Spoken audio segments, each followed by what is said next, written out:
Maybe it's my newfound optimism or the gorgeous spring weather, but this week I got inspired to see exactly where I am in my journey to publish short fiction. See, for at least 15 months, I have avoided submitting anything. But now I'm ready to explore what work I have that, with some spit and polish, could start making the rounds to editors. Like so many of us, I have a computer folder marked Writing. Exploring that folder felt like tiptoeing in the ruins of an ancient temple. I found story fragments, ideas, notes, drafts, both promising and embarrassing, just a wild west of nonsense, some of it going back over 30 years. Honestly, it was a bit overwhelming. Part of me wanted to drag and drop the whole thing into the recycle bin, just start over with a clean slate. The other larger part of me decided, no, some of that stuff is old, but it's fun to revisit, like an archaeological dig. There may yet be some evolutionary secrets we can uncover, just save it. Because I do like to go back every now and again and see how far I've come. Recently, I read some old work and had a revelation that I was not nearly as bad back then as I had thought I was. I had the receipts, and I could judge my prior work with rational clarity. Of course, I also found tons of work that can never be reclaimed, so far removed from good that the effort to rehabilitate would be exhausting. The literary equivalent of a tear-down house. Still, keeping it here creates clutter, and I'm ready for some spring cleaning. I settled on a hybrid solution. Of course, my approach is a process. Longtime listeners, that is your cue to roll your eyes in unison. And the process, of course, has 3 steps. If you find yourself in a similar circumstance where your approach to the publishing side of writing feels haphazard, disorganized, or chaotic, try this approach to get things neat and tidy once again. I give you my spring cleaning.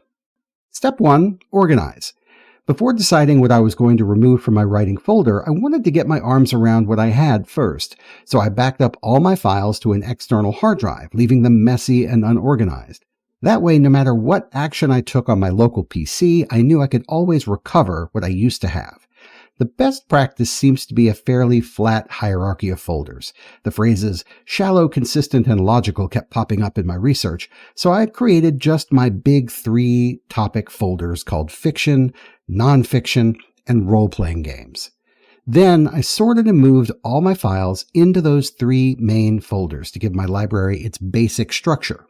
Then I mirrored my writing process using a second level of subfolders in my writing folder. So I have subfolders named Work in Progress, Submissions, Published, and Beta Reader Feedback.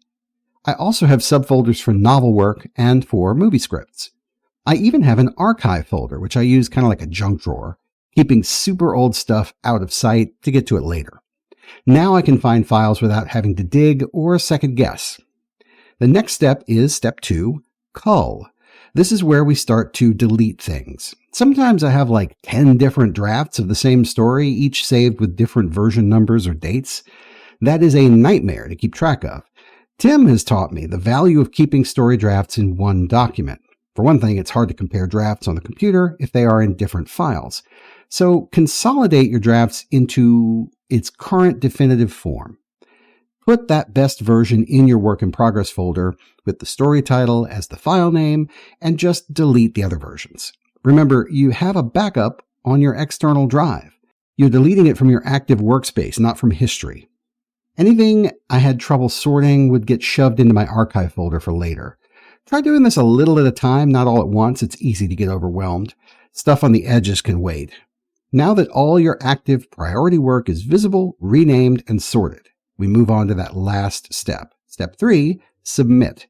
Find at least one story from your work in progress folder and get it revised to a point that you are ready to send it out. Chances are you already have stories that are circulating in editorial inboxes right now. If you don't already have one, create a spreadsheet to track stories you have submitted. Submittable is a great way to see where your stories are, but some journals accept email submissions, so I find it best to keep everything in one document for easy reference. They say a clutter-free workspace leads to more productive work. Let's put that to the test together. See you next week. Start writing.